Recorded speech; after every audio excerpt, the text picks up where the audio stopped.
Hello everyone, happy afternoon or very good afternoon. I hope and I believe all of you are doing well. Am I audible and visible, everyone?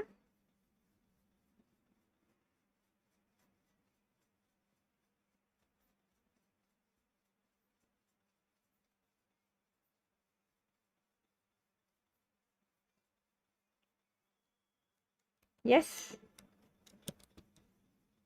that's great. Hi, good afternoon everyone. So here we are into discussion, a quick session on the fast 5 test that we had. The test based on simple facts, simple concepts, but the questions were framed in a tricky manner. And only 9 students so far could get all 5 questions correct. So you know that we might make mistakes in the common topics as well, and that is why MCQ practice is important. Okay, and I hope all of you are aware and following the 40-day schedule also that I had given you. You know how to plan your revision in these last days before NEET PG. And this was the first cycle, the second cycle, and final last revision in the last 3 days. And along with that, in the Medsynapse app, we are having these live classes, the mini GTs that are happening, NEET PG pattern, 36 questions in 42 minutes, right? You will have the next mini GT coming up tomorrow, 5th of August. That's for the subscribers of the short course. So please make sure you give all these mini GTs, because rather than practicing random eccentric out of the box questions, I would highly recommend that you give these mini GTs, because they are based on PYQs and PYTs only. Right, I don't want you to do anything which is like eccentric and rare to be asked in the exam. I would rather want you to practice questions on the PYTs. Right, you might be experiencing how we make mistakes in these easy and the PYT based mini GTs as well, right? So I'll see you again tomorrow, 5th of August, for the mini GT5. We have finished 4 mini GTs so far. We have 6 more coming up, right? So total of 10 mini GTs. That's basically your 2 GTs. So it's just 36 questions. So all you need to do is just give 30 minutes to solve that GT, and then attend the live class or watch the recorded discussion of that mini GT. So like that, the 10 mini GTs, you will have 360 questions based on PYQs and PYTs that you are practicing. Okay, these mini GTs, they are for the subscribers of the short course in the Medsynapse app. Right, let's start discussing the questions for the today's test, the F3 Fast 5 Test 8. Where are the previous 7 tests and their discussion? You will find it in the Medsynapse app in the free courses. There is this Fast 5 MCQ discussion course which is there. You will have a video, right, with the blank and the annotated PDF attached to it, and a test also to be attempted. So if you have not done the previous 7 tests, you can even practice these questions for free on the Medsynapse app, and you can get this MCQ solving skills practice that you can have. Okay, so let's start discussing the question. The first one, it's a simple fact based question but has been put as a clinical question. Always remember the trick: when you have lengthy questions, read from the last line, then read the second last line, because the last 2 lines generally give you the crux of the question. So you have a question here which says that malignant cells from this site will most likely drain first to which of the following lymph nodes? So you know that this is something related to the lymph nodes drainage of a cancer. What cancer is it? But that is what we need to know. Second last line. A biopsy shows invasive squamous cell carcinoma. Right? If you're not getting this, read the line before that. There is leukoplakia on the cervix. Right? So now you get that it's a cervical cancer that is being discussed here. And the question is asking about what lymph nodes will be affected, which one will the cancer drain first to. Is it femoral, inferior mesenteric, internal iliac, or lumbar nodes? Lumbar nodes is also basically your para-aortic lymph nodes. When you talk about the femoral nodes, in the femoral triangle, you have the inguinal nodes, the superficial and the deep inguinal lymph nodes. So what will be answer to this one? Yes. This is going to be internal iliac lymph nodes. Remember, for CA cervix, what lymph nodes are important for CA cervix? So remember, for CA cervix, remember the 3 vowels consecutively: E, I, O. You have external iliac, internal iliac and obturator lymph nodes, which are important for CA cervix. So that's a trick that you would remember: EIO, external, internal iliac, and obturator lymph nodes, right? Obturator lymph nodes are rather the ones to be involved, in the early stages as well. Out of the options that you have, internal iliac is what fits best here. Okay, remember the inferior mesenteric lymph nodes. Yes, the inferior mesenteric lymph nodes is going to be the left half of the colon till the rectum. Okay, so that is where you will have inferior mesenteric lymph nodes. Now, if I ask you a question on where do the ovaries drain or the testes drain, the lymphatic drainage for that is what lymph node? If it was a testicular cancer, even this has been asked in your exam previously, then what lymph nodes would have it be? So how do we remember that is? Remember, it's a pair of ovaries, a pair of testes. So pair is para-aortic lymph nodes. Okay, that is going to be para-aortic lymph node. Remember, it's para-aortic for testicular cancer. Very, very important. Other question, if it would have been CA vulva, then where will you have the sentinel lymph node for CA vulva? Remember, for CA vulva, it is going to be superficial inguinal lymph nodes, and same is for scrotum as well. Scrotum is superficial inguinal, but testis is para-aortic lymph node. Okay? Another important lymphatic drainage question, where does the glans penis drain? Glans penis or clitoris?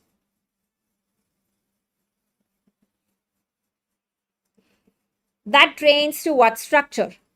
It is deep inguinal lymph node, right? The lymph node of Cloquet, the deep inguinal lymph node, very, very important, right? So you do have this one video in the Medsynapse app also. Surplus mein hai, anatomy surplus mein lymphatic drainage with all the tricks we have discussed, those lymphatic drainage. Please watch that. It's a quick short video, but very, very high yield. Okay, very, very high yield.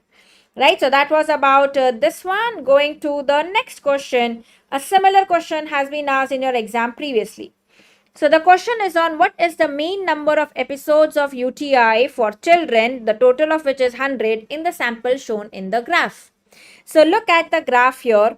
It shows the number of children and it shows the number of UTIs.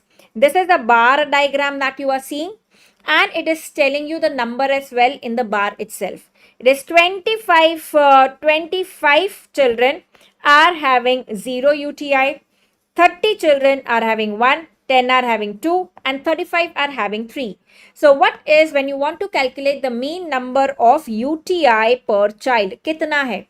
So you need basically how much is the total number of UTI. Sorry for total UTI kitna hai or total number of children kitna hai, that's already given in the question, that is 100. So how much is the total number of UTI? How will you calculate? 25 children have 0, so that is going to be 0. 30 have 1, so 30 multiplied by 1 will be 30. 10 children have 2, so remember 10 into 2, that's going to be 20. And 35 children have 3 UTIs, so it is going to be 35 into 3, that is 105. So if you do the total number of UTIs, this is going to be 155, and total number of children is already given is 100, so divided by 100, so it is 1.55 UTI per child. Okay, so what is the mean going to be? It is going to be 1.55. That is how you calculate mean, that is average, from this graph based question. A similar question has been asked previously, right? So you will have to multiply this, and that gives you the total number of UTI, and total number of children already given in the question is 100. Otherwise you add this number to get the total number of children, which is again here nothing but 100. Okay, clear with everyone? Right? Going to the next question. In the next question, what do you have here? First, have a look at the image. Whenever you have image-based questions, first have a look at the image. If it's a spotter image, you can make the diagnosis from the image itself. What do you see in this image here? How are the RBCs? Look at the RBCs. Look at the RBCs. They do not have the central pallor, right? The central pallor is absent. What RBCs are these called as? These are spherocytes. Okay, so you are thinking about spherocytes, hereditary spherocytosis, right? Hemoglobin kam hai, hematocrit is on the lesser side, otherwise it is normal. and look at the question as well. Pale skin, no family history or personal or family history of major illness, and this is what is shown, right? So it is spherocytosis. The question is, what genetic testing is most likely to show in this patient? Remember, look at the options. Heterozygous mutation in enchirin, alpha globin, beta globin, or homozygous in the enchirin. You know that if it is hereditary spherocytosis, there can be what all affected? It can be enchirin affected, right? It can be a spectrin defect or band 3, band 4.2. That is what is affected. So enchirin is what fits here. But you have two options, which is heterozygous or homozygous. Hereditary spherocytosis is what inheritance generally? Remember, hereditary conditions are autosomal dominant, right? Hereditary conditions or familial conditions, they are autosomal dominant. Like you have familial hypercholesterolemia, autosomal dominant. Okay. So when it is autosomal dominant, generally the manifestation that you have is heterozygous, because homozygous affection is lethal generally, right? So for a dominant condition, even one gene affected, heterozygous mutation is also going to manifest the disease. So the answer is going to be heterozygous mutation in the enchirin gene. It's not going to be alpha globin or beta globin. That is what is affected in thalassemia. This is going to be heterozygous mutation in enchirin. Is this clear with everyone? Yes, and very, very important, what do you have in hereditary spherocytosis is increased osmotic fragility. It is increased osmotic fragility that is seen with hereditary spherocytosis. Previous exam question versus sickle cell anemia has what kind of increased fragility? Mechanical fragility. Where it is going through the capillaries, that is where the cells break down. Increased mechanical fragility is what you have in sickle cell anemia. Spherocytosis is osmotic fragility. Okay, clear with everyone? Of course, you know, D is also partially correct, but you have to find out the best fit option, right? Which is the best out of the 4 options which is there. Okay. Next question. Now, this is a really lengthy question, but there is this one important keyword which helps you get to the answer. What is that one important keyword? The organism shows alpha hemolysis, right? And what is this history about which is given here? Rheumatic fever, mitral valve dysfunction, there is fever, there was root canal procedure which was 1 month ago, there is murmur also heard. So whenever you have this dental procedure, now having, there was mitral valve disease and now there is fever, there is new onset murmur. What condition are you thinking about? It is infective endocarditis is what we are thinking about here. Now, what organism dental procedure वाला आपको वैसे भी पता है? Streptococcus viridans, alpha hemolytic में जो आता है first वाले flow chart में, and it question also says it is alpha hemolytic. So look at the options here. Enterococcus fecalis, Staph aureus, group A beta hemolytic, and Streptococcus mitis. Of course, you will not mark beta hemolytic streptococci because the question itself says it is alpha hemolytic. So obviously this is out. Look at the image. You can see this cocci which are in chains. They are not in clusters. Staph aureus comes in grape-like clusters. So it is not Staph aureus. It is not Enterococcus also because it is gamma hemolytic. It is not alpha hemolytic. So based on that also, ruling out the options, you come to the answer which is Streptococcus mitis, basically coming under Streptococcus viridans. Okay, coming under Streptococcus viridans. Is this clear with everyone? Yes? Can somebody tell me Streptococcus viridans or it is Streptococcus pneumoniae? How do you differentiate them? You have those sensitivity tests, optogen sensitivity and bacitracin wala sensitivity.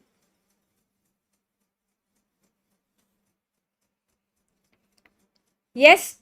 So Streptococcus, what Streptococcus is optogen sensitive? What is optogen resistant?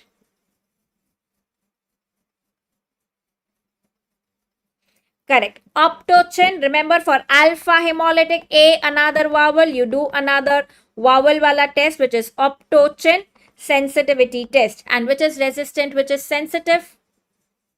Which is resistant, which is sensitive. We have discussed this in microbiology short, right? In the Medsynapse app. Which is sensitive and which is resistant. Very good. Remember, sensitive is Streptococcus pneumoniae. So the trick that we have learned for this sensitivity is PP1s are what are sensitive. One P is Streptococcus pneumoniae, other P is Streptococcus pyogenes, right? This is alpha hemolytic. So you will have optochin test here, optochin sensitive. This is beta hemolytic. So you will have here bacitracin sensitive. Okay? So remember, the Streptococcus viridans mitis is going to be resistant, optochin resistant. So what is sensitive is PP wala, pneumoniae and pyogenes. Is this clear with everyone? Right? Going to the last question for the fast 5 tests that we had today. What is the most likely cause of these findings is a mutation in the gene for which of the following enzymes? The most likely cause is a mutation in the gene for which of the following enzymes? In this patient, who had facial flushing, which began shortly after having a glass of champagne for the first time, and there is erythema also which is there. So this patient, this poor patient had champagne for the first time, but there was this facial flushing and edema which developed. So what gene mutation is it? Like very similar to your disulfiram reaction, right? So if I ask you about disulfiram, it inhibits what enzyme? Alcohol dehydrogenase or aldehyde dehydrogenase? Remember, disulfiram D is D. It inhibits aldehyde dehydrogenase, not alcohol dehydrogenase. And when you have this alcohol converted to aldehyde and then it goes into acid form, right? So ethanol to acetaldehyde, then acetic acid. This aldehyde forms which accumulate, it's like toxic thing. It releases the histamine and that is what causes facial flushing and edema which comes in. So basically it is aldehyde dehydrogenase which is not functioning. So what accumulates is aldehyde that accumulates, right? And that is going to be toxic and it shows the reaction similar to disulfiram reaction. Very commonly asked drug for disulfiram reaction is what drug shows disulfiram reaction? Very frequently asked in your exam. What drug has a disulfiram reaction? Yes.